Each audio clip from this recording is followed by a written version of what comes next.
to herNorth. I'm here with my mom today. This is our very first interview, and so it's so fun to have my mom. And today is a very special day in our family too. It would be my great-grandma's birthday. And how old did you say she would be? Grandma Hannah was actually born in 1901, so she would be 118 today. Oh my gosh. Yeah. That's so crazy. Yeah. So I did get to meet Grandma Hannah before she passed away, and I think I was about 5 maybe when she passed. But how did you get to want to name me Hannah? Well, I didn't even think of the name Hannah. I had literally a list of names for you. Yeah. And your dad kept saying, no, every name. And you were born, and I was like, we need to name this baby, and I still went over this list of names, which was quite extensive. He was like, no. Second day, he said, I think we should name her Hannah. And at the time, no one was named Hannah except fluffy grandmas. Old lady, yeah. Older women. Yeah. There was no children named Hannah. Uh-huh. And I was like, no.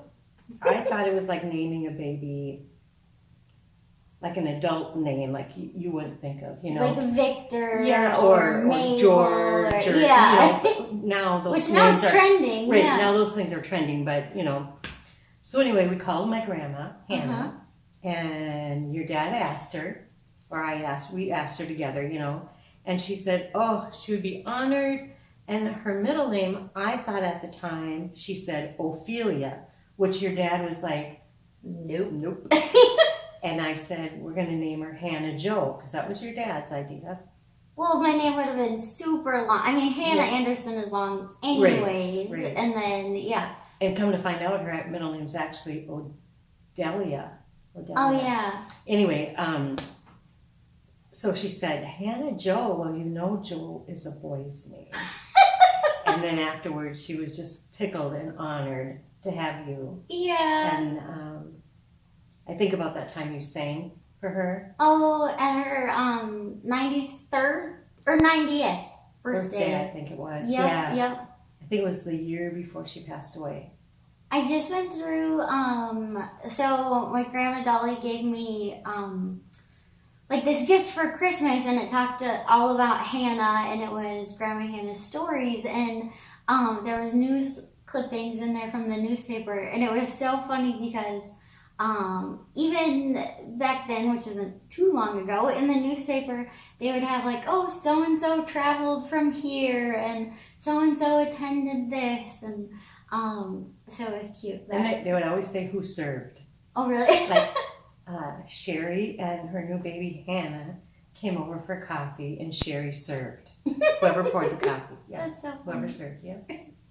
Yep, I do remember singing at her birthday, and how special that was, and I remember her apartment and going there and stuff. And interesting enough, Hannah, you do have a lot of aspects of your great-grandmother. Do I? You do. Grandma Hannah was extremely creative. She loved to paint. Oh, yeah. She loved to inspire other people. She was good at inspiring and encouraging, and you definitely have that trait. And she was very adventurous. More adventurous when she was young and single and free. She actually traveled the train across country and did different things, which That's in that so time, unheard of then. yeah, in that time was very unusual. But then when she got married, she was extremely committed to her family and raising their children. And they had a farm and stuff, so there was lots of work. Yeah, it was kind of a hard life. But she always encouraged me to do those things, travel, see, there's so much out there outside your window, and create and write, and she tried to teach me how to knit, which didn't go well, and she tried to teach me how to paint, which didn't go well either. But I was good at the encouraging part. Inspiring and encouraging. The creative thing, that skipped me. I think it went to you, except for like stained glass. Yeah. There's some things, yeah, but I didn't get a lot of those talents like you have. So That's so crazy back then, though. I mean, even thinking she was born in '01. You know, I mean, the 20s and 30s, and you just, I mean, I guess you just hear mostly of like women are in the kitchen and and not going on adventures and stuff. And she actually saved up, and I want to say she bought her driver's license for like a nickel or a dime or a quarter or something like that. And she never again took her driver test. She got it when she was very young.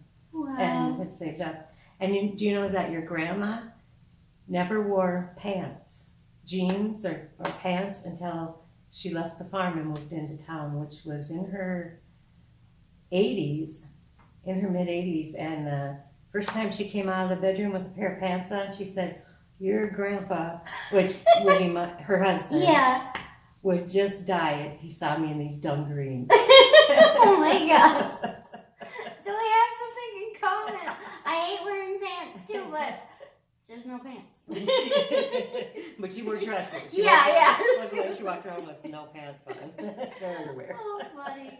So would you say that she inspired you at a young age to like be empowering and be empowered, I guess? Yes, I visited my grandma a lot once we moved up there. So like after 6th grade. And, you know, every visit she would tell me things like, you can do that, or that's possible, or go travel, or I remember when I was going to go on that student exchange program, I went and talked to her, you know, because I got kind of scared when it came time to do it. Well, it was to Norway, right? To Norway, and it was the year after 9th grade for me. Okay. And she's like, go, you know, be free and meet people, and she was just very inspiring in times in my life that were extremely difficult. I could always count on my grandma to be supportive. I would say she was the main person in my life who planted faith in my life. Was she ever hard on you on stuff, or? She had a very gentle, loving way. I can tell you 2 incidences when she raised her voice to me. And that, literally, and that was in my entire time I knew my grandmother. Did you deserve it? Well, one time I was having a appendicitis attack, and she told me to lay still because we were sharing a bed, but she didn't know I was having an appendicitis attack. And the other day was the day she buried my grandfather, and me and my cousins were being very loud in her basement, and she came down, and so they were both justified, probably. So funny. She was. She taught me about kindness, how important kindness is, and that included being kind to myself. It did take me a lot of years to figure that out, and but she also taught me imagination and the importance of seeing good in everybody. So those are traits that I believe you see too in people. So do you think like the seeds that Grandma Hannah planted like transitioned over into how you raised my sister and I? Definitely. I mean, we pull our parenting skills mostly from our parents because that's all we know. And you can either you will pull skills that you liked about the parenting and ways you didn't like about the parenting. But I knew that I needed but I needed to be the type of mom that really helped you believe you could do anything. And that included making choices very early. I remember when you were 2, you were making choices about what shoes you wanted to buy at the store. Or my socks, do you remember? I would never wear the same colored socks. Never wear it was bad luck. Bad luck. Never wear 2 socks the same color. In fact, the one time, I believe you were in middle school. And you did wear 2 colored socks. You rode your bike to school. You lost your earring and got a flat tire. I can't believe you remember all that. And you were just totally convinced it was because of your socks. Even though your earring was on your dresser and you had never put it in. But, still, you had a flat tire. So true. Yep. Yep, you were a very superstitious kid. I think that's probably the sports part of me Yeah. too. Is you always have superstitions in sports, which include gross things like not changing your socks on game days. Especially you ball players. I think it runs. Yeah. Your dad was like that too. Yeah. Funny. But I don't know that I can take all the credit for you being a strong woman and an inspiring woman, because you were a very strong-willed child. I remember I used to say to her, if you grow up to be an adult, these skills you're showing right now will be awesome, but I might kill you before that. Yeah. I think I saw one time some picture or a meme or something, and it was like, if you have a strong-willed child, they're either going to be a great leader or in prison. Yeah. Depending on how you want to use your skills. Yeah. Oh, that's good. Yeah, I do remember a lot of choices that you let me make, including I had blue hair for a little bit in middle school too, and you always seem to stick up for me though, like this is her choice and It's this just is what hair. she wants to do. Yeah, it's just hair. But even when, you know, I used to tell you, you can buy any clothes you want as long as you wear them. Mm-hmm. I'll spend $80 on, which, you know, back then, even $50 was a lot for a pair of jeans or something. I'd rather buy that if you wear it than clothes that you don't. Mm-hmm. I let you make decisions about skip school whenever you want, but I love that rule. yeah, but you have to tell me something you learned at the end of the day. Yep. Now, It included a lot of Maury and yeah, not on Ricky TV. It wasn't supposed to be from stuff. TV, but sometimes you would just come up with a random fact, and I was like, Did all you right, really learn that? Yeah. or did you just make that up? Yeah. She'll never know. Google wasn't around then. But you were very honest though. Like I would let you go to parties, Mm-hmm. and you would come home and tell me, you know, How it went? what happened. You know, like the time your party got busted, and you said nobody told me I was supposed to run when the cops showed up. Remember that? Yeah. And we just moved, and I couldn't remember my address, and I wasn't doing anything bad even, and I was like, Wink, wink. yeah. And I was panicking because I was so nervous. I just hate getting in trouble. So, yeah. And that also went a long way with you. If you thought I was mad at you, we could talk things out and get it over and move on. Yeah. But as long as you thought I was mad, it was hard. Yeah. So we got pretty good at that, I think. Like we didn't harbor Mhm. resentment for days or anger. And I didn't like to disappoint you, but you also gave me like lots of freedom to like make my own choices and do whatever. So I knew when I did disappoint you, then that was bad. Not good. It'd be pretty hard to disappoint me. You know, I've made a lot of bad choices in my own life, and I think that is just called life. Learn. Like, Yeah. I think next time, Lessons. next time I'll make a better bad choice. Mm-hmm. Because if you think you're going to go through without making bad choices, Oh yeah. it's just not going to happen. And failure is inevitable. You just have to Yes. like learn from it. And, Yeah. And I think we've told each other a lot too. Like we've done the best we could at the time, and Absolutely. then there's lots of forgiveness there with that. Yeah, and I think if you don't have that forgiveness, but forgiveness is, you know, not something that you just dole out. Yeah. I mean, we've gotten to the point of forgiving each other about different things after a lot of hard work, Mm-hmm. you know. And honesty. Yeah, and at one point, actually, Hannah came up with the idea of emailing each other back and forth because speaking would get emotional, Mm-hmm. and we had a hard time. We're a hot mess sometimes. Yeah, we cry a lot. And then when we spill everything out there, you kind of get off on these little trails, and you don't get back to, okay, but this is what I originally said. Yeah. And so the emailing was nice because you could email me, I could read it, process it, write back, erase it, write back, erase it, add to it. Yep. And then by the time you got it, it was really what I meant to say. Yep. And the same on the way back. So that was an excellent idea for Yeah. healing. It worked good. Yeah. I think. Yeah. It worked really good. And got us back together. Yes. And not that it's always perfect, but there is no one in my life that can make me laugh like you can, or cry, Or peer pants. or pee your pants. Oh Yeah. my now gosh. we have to. Yeah. We we laugh so hard sometimes that we like can't even talk. Last Is time that you too came to shy? visit, yeah, we would like be okay, and then we'd look at each other and start laughing. They're like, I gotta go to the bathroom. Oh You were my like that gosh. as a kid too. Even mean, they're- when we get together with Summer, though, Summer's my older sister, Yeah. and the three of us can just get rolling like that sometimes. Yeah. You girls were very different, but you were raised in totally different situations, you know? Mm-hmm. So it was a little bit different parenting for each one of you, but always it's been important to me to let you know that I'm always here for you. Mm-hmm. And I don't expect just phone calls when things are going good or connections. You know, I will never bail you out if you end up in jail, but I don't bail Yeah, any- she always I don't told me bail I anybody would out. at least spend one night in jail if I went, and maybe she'd come pick me up the next day. Well, I thought you'd be safer if you spent the night in jail. Got it, yeah. My protection. Yeah. But I was thinking about that question you sent me Oh, yes. about what do I hope you accomplish before I would pass away. Uh-huh. And now I'm Are gonna you get gonna kind make of me cry? I'm gonna get kind of tearful.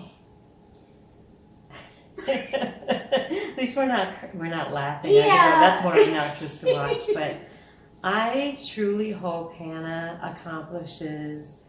Now, mind you, I just got this question not that long ago, Mhm. so I really hope you accomplish balance. I think would be the right term. I pray for you to always feel enough.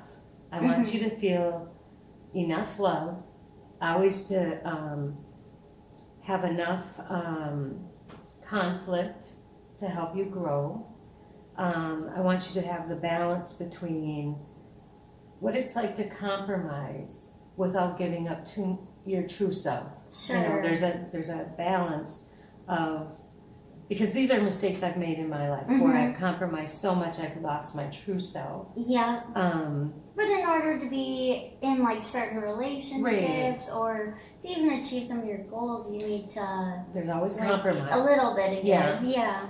So I want you to find that balance between joy and sorrow and you know, being poor and being rich, and so I just really want you to find balance. I want you to have peace, find that place in your life, and all this comes with time and experience. You know, I want you to come to the realization where, you know, that peace and joy are the two things you will keep in your life, and if things aren't bringing you that, then how do you change that? But most everything I like, even as you were an itty bitty baby and I looked down at you and I'd be like, this is what I want for you in your life, you've already basically accomplished. Like I never Crushed it. Yeah, I never said, oh, I hope she has a really cool boutique in Bemidji, you know? Yeah. But I said things to myself, like I prayed for you to be kind, to be inspiring, to be strong, to be willing to get hurt and willing to learn from things you go through, to have faith, you know, to know that the Lord looks at you as a very special person, and that I will always look at you that way, and you can come to me as damaged as they get and I would be there for you. Now I've failed at that at times, but I know that you are there. I mean, I think I've always been able and willing to take the risks in life that I have, because I know, especially in my like mid to later 20s for sure too, like knew I had this awesome support group within my parents and certain groups of friends, and that, you know, I could say, hey, Yeah. I'm a mess, and you said, that's okay, tomorrow's a new day. Yeah. And I think one of the coolest things that I really treasure is that you always leave like really special notes. And so like when she comes and visits or when she helps us out at the store, you know, she'll leave little notes everywhere. And yes, sometimes they're mom joke corny, but I don't pack your lunch anymore, so I can't take your lunchbox note. Yeah. The only other thing I would really like to see you accomplish is to have a better relationship with your sister. And that'll come, I think, as you guys get older, because they're 9 years apart. So you're always in kind of Like different different, phases yeah. of life. But you know, there's going to come a time when the two of you will have just the two of you. Yeah. And I want to know that, although I do plan on haunting you both, being by you all the time. Summer would like me to leave her quarters, but I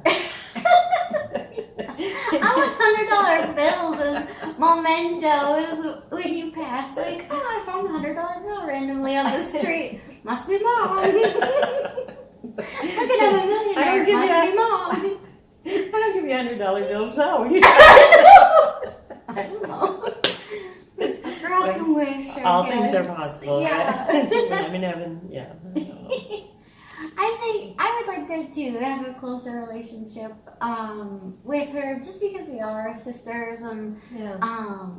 but And you two have had a lot of similar jobs, like career-wise. You've had a lot of yeah, similar type jobs. You're both in marketing, but different kinds of marketing. yeah. It's been fun. I did talk to her before, like when I was looking at different places to open up our shop, and you know, we looked at coming down here to St. Cloud, and so she kind of helped me with some like market research and great advice on like what's down here compared to what's up there. So yeah, there's been some moments where she's been like super influential with that, and I know I can always go to her and ask. You grew up in such a different time of my life that, and from the get-go, Summer was always more even-keeled. Mm-hmm. You know, she wasn't a child who was like extremely happy or extremely sad. She was just, yeah. She didn't flip out and karate chop me to the floor or anything like that. The other day, speaking of like emotions, the other day I was laughing so hard that then I started crying, and Jordan was like, "Are you crying or laughing?" I'm like, I don't know. Hannah, one of my most cherished gifts you gave me, I think you were maybe in high school when you gave it to me. It's, I believe, 5 little picture frames all together. And it's 5 pictures of you in very right. different stages, which all could have occurred within a few hours. Like, yeah. like you're Like silly, giggly, serious, you know, like a whole variety of emotions. And when I yeah. got that, I was like, this is so Hannah. Oh you know, yeah, this is you had so... that in your office for a while. Yeah, I had it in my office, and now it's in a bin in the garage full of your stuff, which you can take home anytime. Oh, I think we're full. Yeah, well, you just bought a house, so we'll talk about that off camera. Yeah. It's amazing, like how much stuff you accumulate. Yeah, growing this up isn't too and- much of your stuff, but it's fun to look through it, though. Yeah. You know, when I saw that group of 5 pictures, I was like, yeah, and that's one thing I've always really admired about you, is you're very good at showing your emotions. I mean, the minute anybody who knows you Almost will to know. a fault. Yeah. Yeah. People will know right away, though, if you're sad, if you're happy. You don't fake it very well. Mm-hmm. And I think that's good. That's okay, you know? It's interesting to me how people comment about how genuine I am, and Yes. probably like the showing emotions and stuff, because to me, like, it takes so much darn work to be somebody else, and Yes. I don't know how I could hide that or whatever. So I'm glad that comes through, and it sounds like it's a rarity type of thing. And it is, and sometimes people struggle with that, Yeah. you know, because... I can be a little much. Yeah, yeah. But there's nothing more beautiful than when you're laughing like that and your eyes are just like little moons. You can't And see you were like that as a kid too. I just loved your laugh. So. My big cheeks. Yep. Your cheeks. So with herNorth, we are building this community of women, and it can be near and far and whatnot. But my inspiration for building women up has come from you, and so like, what are there times in your life where you've like had moments where you've been able to support other women, or something that comes to mind? When I was a junior in high school, I got pregnant, and I was very unsupported by my community, my classmates, friends, you know, things like that. It was very difficult. And that was the era, kind of, yeah, it was, too. it was, yeah. yeah, it was, you know, very taboo at the time. I was the only girl in high school pregnant. So through my junior year, gave birth in the summer, and then went back and did my senior year. But I just, even when I was a little kid, I remember a gal in my grade school, early grade school, that people teased, and it always bothered me. When people, you know, women in general, it seems like we have issues lifting one another up, and I don't understand that at all. Yeah. Like there's room enough in the world for everybody in all kinds. Right, and I don't understand why it's so hard for us to empower one another. And so, like when I worked at Pier 1, for instance, they gave me this whiteboard, and every day I worked, I would write inspirational messages on there. And I made it a mission. Like every woman that comes in today, I'm going to tell them something good, even if it's like, you are a good and worthwhile person. You know, that kind of thing. And now I volunteer at the Pregnancy Resource Center, and men and women, you know, younger, a lot of college students come in there. And one of the things I see that people are lacking is self-love. They don't feel like they're worthy or they're good enough. Where do you think that comes from? Like now we have access to all kinds of images and things like that, and Photoshop does wonders for people. Honestly, you know, of course there's a lot of it in the media. A lot of it is pressure we put on our own selves. And honestly, I think a lot of it is we try, especially as women, to draw our confidence from others, outside source. Okay. What people think of us is very important, and we get stuck on this mistake I made in my past defines my life. Sure. And that, you know... And you carry it with you, like baggage or whatever. And... Where men can put it in a compartment and put it over there. Yep. But every once in a while they go back in that cave and sit in that, you know, with it. Some men go in their cave and never come back out because of the trauma or whatever, or the hurt. But I think it's very important to, why not be positive? You know, why not, I make it a religious habit when I go out shopping on a weekend. If I go through a checkout line, I thank that person. Thank you for working today. I think one of the coolest things Mom does too is like if we go out to eat or something, or like say we even go through a fast food drive-through, instead of being like thanks, oh thanks you too, blah blah blah, and leave, she's like thank you for making our lunch today, or thanks for making our dinner. And it's crazy to see the reaction of the people. They're like, oh wow, like I think that's I am appreciated a little more. I think that's because we say so many useless words to each other. How you doing? Yeah. Good. Yeah. How you doing? Did you find everything you were looking for? Thank you. Have a nice day. You know, we say those things, or how you been? Nobody expects an answer. You know, and when you do start saying, well, you know what, life has been really tough, people are like, what? So why not just say something a little different, you know, and so somebody actually hears what you're saying. You know, it's amazing. Like thank you for making our dinner, or thank you for working on a Sunday, or and it's memorable too because it is a little different, and I think too, like a little piece of positivity can really change the environment. Like, do you think when you were writing those notes on the whiteboard, like it changed the culture at work? It really did change the culture, and it was interesting because I had people, especially women, because there's a lot of women that work there, who would say, I took a picture of what you wrote the other day. Or I had some younger gals say, I don't even know what that means. And I said, that's because you haven't lived long enough. You'll know. You remember it and you'll know. And actually one time when I was going to occupational therapy because of my head injury, there was a like I love blank whiteboard, right? And so there was a whiteboard in the hallway right by an exam room, and I would wait in the waiting room till nobody was around. I'd go up and write something inspirational on there, you know. Such a rebel. And then, and it was be just things that I was trying to believe about my own self too, you know. And I wrote something on there, and 2 weeks later, I had missed a week, and then I had to go back, and I went back, and I did not want to be there. I was just frustrated. I missed my old self because things were a mess. Different. And and I sat down and I looked up, and here on this whiteboard was this message, and I was like, oh my God, I so needed to hear that today. And as I looked at it, I was like, holy crap, I wrote that. I wrote that like 2 weeks ago. Oh my gosh, because I didn't get erased. I would take pictures of what I wrote so I would remember, you know. And it was in my handwriting, and I was like, oh, I just supported my own self. It felt so good.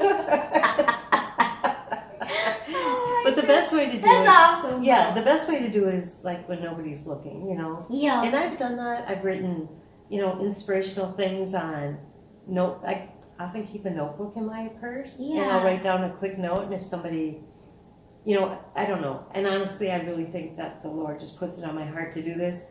But I'll stick it on somebody's table as I walk by, or I'll go get up and go to the bathroom, and I'll stick it by their table so they see it when they come back. Yeah. And, you know, it probably makes a difference. Yeah.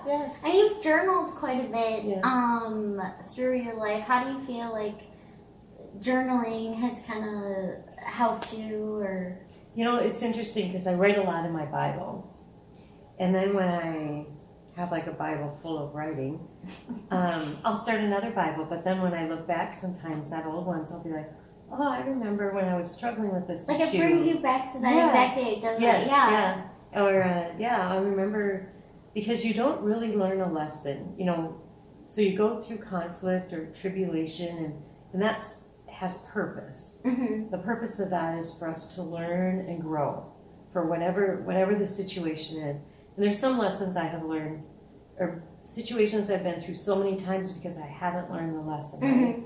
And so I have found with journaling that if I get into a similar situation and I look back and I think, oh yeah, I was so mad because maybe I switched blame to someone else, or you know, it was a very similar thing. And then I think, okay, I did that last time and that wasn't good because here I am again. So now I need to do something different, and what would that be? Do you think self-reflecting is really important for growth? Absolutely. I mean, and it's hard to do that, you know. Like when you and I went through some hard spots, in a lot of ways it was just kind of easier to be like, yeah, okay, we went through rough spot, I don't want to deal with that, let's just move on. Move on, yeah. But it never goes away unless you just face it. And I would let it go away. Well, and I'm grateful you didn't, Hannah, because I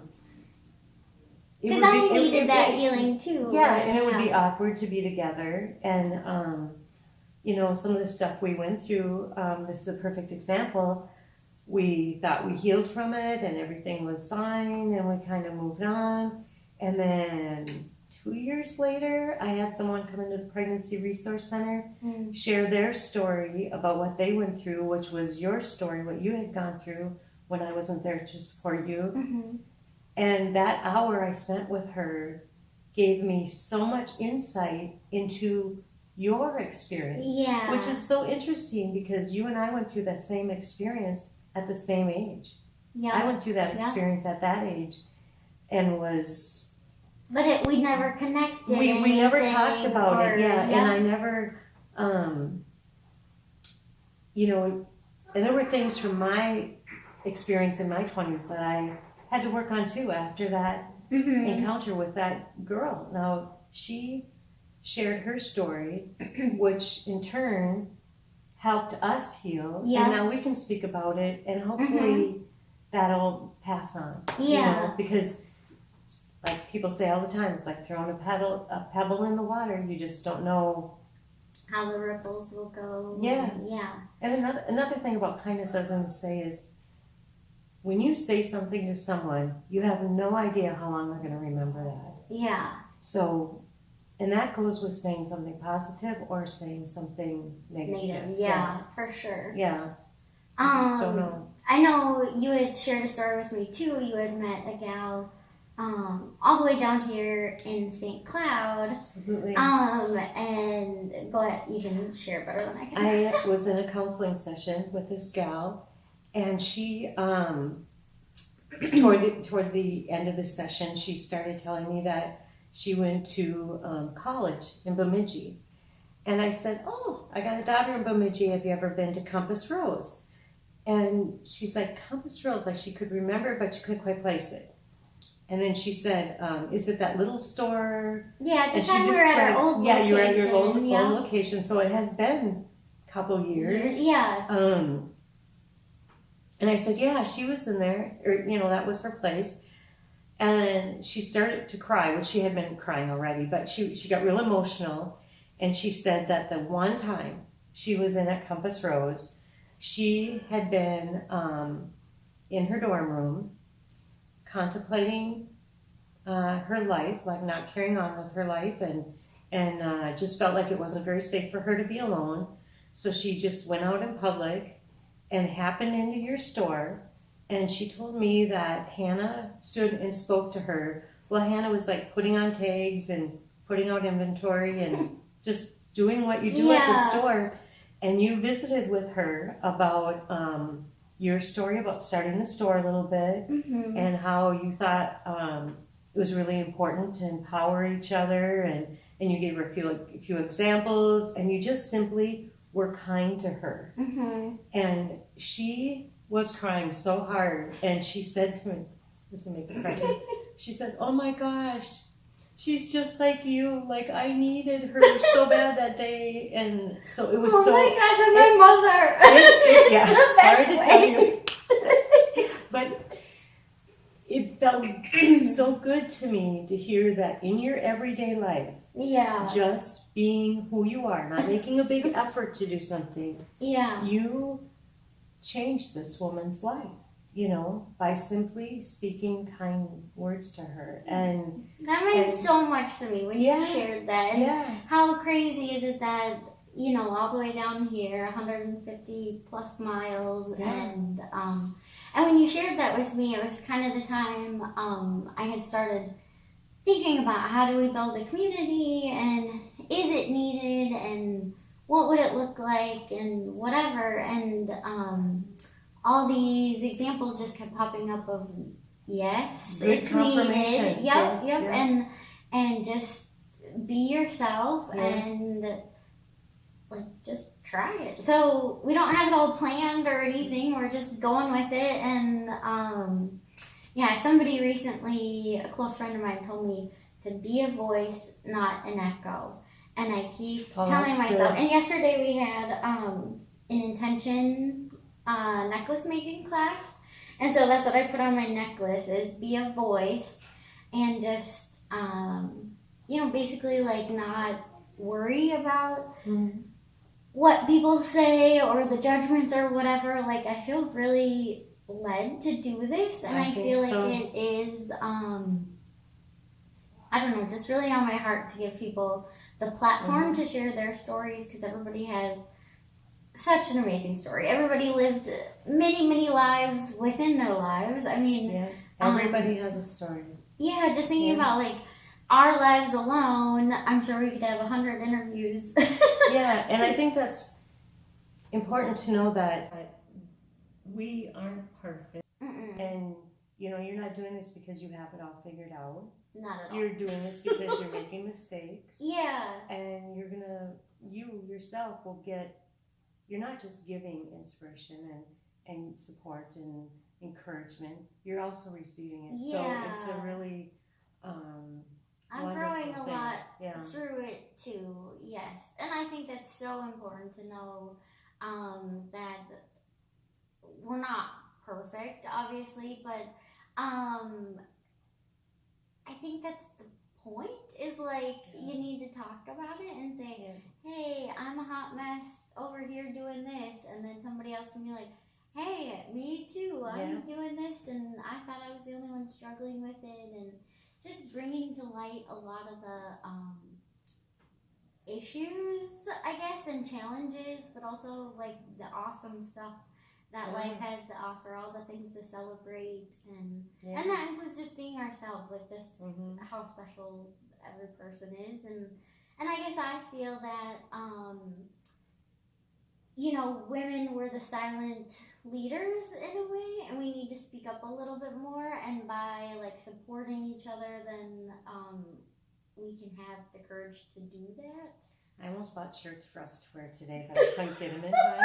And they're called beautiful. They say "beautiful disaster." Oh, that's awesome. And I thought it was awesome because. So next time we'll yes. have matching shirts. Yeah, like you'd love to have a matching shirt. Stay anyway. tuned. Yeah. But I thought I like the saying. As long as it's not one shirt, like we have to like be buddies together and wear one shirt. I'll get you a T-shirt from my work. That T-shirt I wear to work says "You matter." It's our slogan. If I run errands after work, you wouldn't believe the people who comment on that shirt. Oh, really? They'll be like, "Thank you," and I'll be like, "Well, you're welcome." Yeah, thank you. A coworker of mine said she was walking down the street one day, and this person walked by her, and she said she got about half a block away, and the person turned around and said, "You matter too." But it's kind of nice to read stuff like that. You matter, and you matter a lot to me. This was an honor and a privilege I love to you, be here. Mom. Thank you so much for being my first guest. Thank you so much. On I look this forward to coming back. Special day and Hannah's birthday. Yes. Enjoy, Hannah. Enjoy, Grandma. 118. Can you imagine if she really 118. lived that long? Holy Yeah. cow. I might live that Maybe. long, so be ready to take care of me. That's why you need That's to my get sister's I was job. just going to say, that's why you need to be friends with your sister. Where you at? Mom needs help. We need to get a canoe to send her out to the sea. Yeah. Don't worry, we'll have Spirit in the Sky jamming and oh my goodness. Just wrapping up today. Yeah, I love it. Well, thank you so much, Mom, for sharing your story and some insight and advice on everything. And We all look forward to seeing where this goes. I'm excited. Thank Me too. you. Thank you. Have a nice night.